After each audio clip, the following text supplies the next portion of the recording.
Coruscant was considered to be one of the most important planets within the Star Wars galaxy, serving as the galactic capital for most of its history. On top of being a political powerhouse, it was also considered in being one of the most structurally advanced worlds around, as it was an ecumenopolis, a planet whose surface was almost entirely covered by a single city.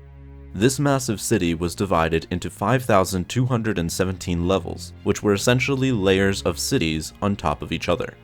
Level 5,217 was the highest one, containing the most modern and largest structures which housed the wealthiest of the planet, while the lower levels housed the poor. The lower the levels, the worse the living conditions got. So what was the very bottom of the planet like, which was considered Level 1? In canon, very little is known about Level 1 other than it was considered to be uninhabitable. It's very likely that there was no oxygen at this level, and that it was pitch black as it contained no lights. The lowest level that we know that was habitable was Level 5, as it contained a small cantina that smugglers went to. It seemed only those that wanted to keep the lowest profile went to this cantina, which would make sense as it's buried so deep within the planet where most of the planetary authorities rarely ventured to. If you were to consider Level 1 of Coruscant to also be any place on the planet that still remained its original dirt surface that hadn't had any city layer built over it, then you could consider the Bangkor Refugee a part of Level 1. The Bangkor Refugee was a small sanctuary on Coruscant that was given to the Bangkor after their original planet was destroyed by a natural disaster.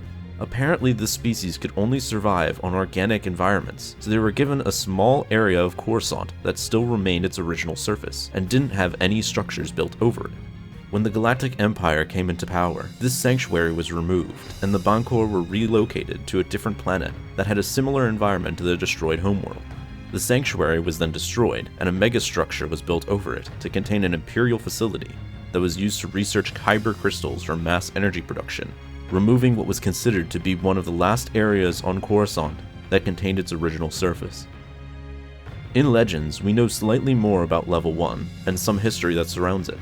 While it was also considered to be uninhabitable by the time of the Empire, we do know that 100,000 years earlier, people lived in it, along with the first 50 levels that were built around this time.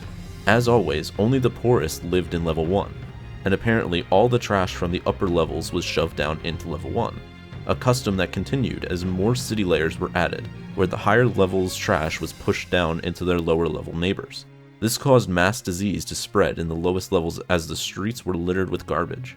It got so bad that in some cases mutations began to arise, which created defective subspecies over the centuries. So in Legends, by the time of the Empire, Level 1 was not only uninhabitable, but it was also filled with all the trash of Coruscant from its early years, making it likely to look like a massive garbage dump, as all the trash buried whatever structures used to exist down there. Thanks for watching this episode of The Lore Master.